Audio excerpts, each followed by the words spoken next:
మేడారం అనగానే సమ్మక్క సారలమ్మల జాతర గుర్తుకొస్తుంది. రెండేళ్లకోసారి జరిగే అడవి తల్లుల గద్దె మదిలో మెదులుతుంది.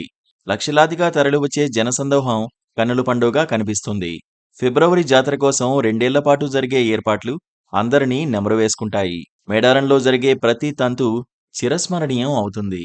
సంపన్నుల నుంచి సామాన్యుల వరకు తరలివెళ్లే జాతర ఏదైనా ఉంటే అది మేడారమేనని చెప్పక తప్పదు. ప్రాంతాలకు అంత పేరు రావడం వెనుక ఆ జాతరే ఉందని చెప్పక తప్పదు. తెలంగాణలో మేడారం ఒక విశిష్ట ప్రదేశం. తెలంగాణ గిరిజన సంస్కృతి సంప్రదాయాలకు నిలువెత్తు నిదర్శనం.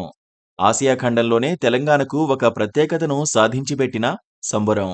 అంతటి విశిష్టత ఉన్న మేడారంపై ఇప్పుడు కొత్త చర్చ జరుగుతోంది. అక్కడ జరిగిన వరుస ఘటనలే ఇందుకు కారణం.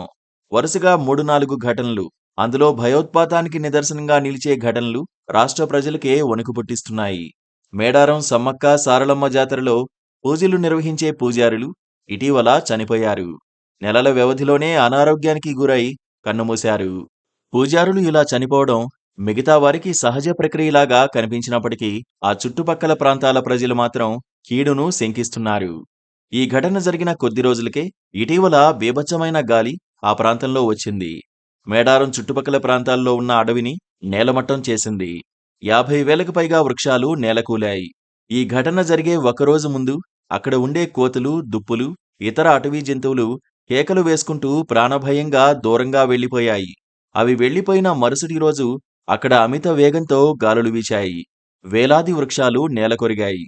అది ప్రకృతి ప్రకోపమా, ఆ ప్రాంతానికి శాపమా అన్న చర్చ మొదలై చాలా రోజులైంది. అంతలోనే మరో ఘటన మేడారం ప్రజల్లో భయాలను పెంచే ఘటనది. బుధవారం తెలుగు రాష్ట్రాల్లో నమోదైన స్వల్ప భూకంపం మేడారం కేంద్రంగానే మొదలైంది. బుధవారం ఉదయం మేడారం గద్దె స్వల్పంగా ఊగింది. ఉదయమే అమ్మవార్లకు పూజలు చేయడానికి ఓ మహిళ అక్కడికొచ్చింది. ఆమె అక్కడికి చేరుకోగానే కొంత సమయం తర్వాత గద్దెలు ఊగినట్టు కనిపించింది. ఆమెలో ఆందోళన మొదలైంది. ఆ తర్వాత ఈ విషయాన్ని బయటకు వచ్చి చుట్టుపక్కల ఉన్న వాళ్లకు చెప్పింది. కాసేపటికే వరంగల్, కరీంనగర్, నల్లగొండ, ఖమ్మం జిల్లాల్లో భూమి స్వల్పంగా కంపించినట్లు మీడియాలో వార్తలు వచ్చాయి. అయితే ఈ సంఘటనలు మొత్తం మేడారం, దాని చుట్టుపక్కల ప్రాంతాల కేంద్రంగా జరగడం అనేక అనుమానాలకు తావిస్తోంది. మేడారం జనంలో ఇప్పుడు జరుగుతున్న చర్చ ఒక్కటే. అడవి తల్లికి ఏదైనా అరిష్టం జరిగిందా? జాతరలో అమ్మవార్లకు ఏదైనా తక్కువ చేశామా అన్న అనుమానాలు వారిలో కలుగుతున్నాయి. తమ పూజలతో సంతృప్తి చెందని సమ్మక్క తన అసంతృప్తిని ఈ రూపంలో ప్రదర్శిస్తుందా అని వాళ్లు చర్చించుకుంటున్నారు. దీనికి విరుగుడు ఏమిటని ప్రశ్నించుకుంటున్నారు. శతాబ్దాలుగా లేనిది ఇప్పుడే ఎందుకు జరుగుతోంది, ఎలా చేయాలి అని ఆలోచిస్తున్నారు.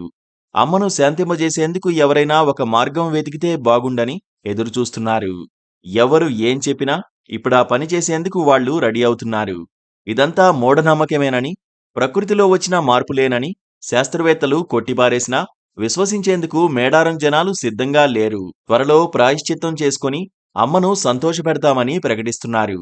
ఎవరి నమ్మకాలు వారివి కదా. Please subscribe to KTV Telugu. KTV Telugu.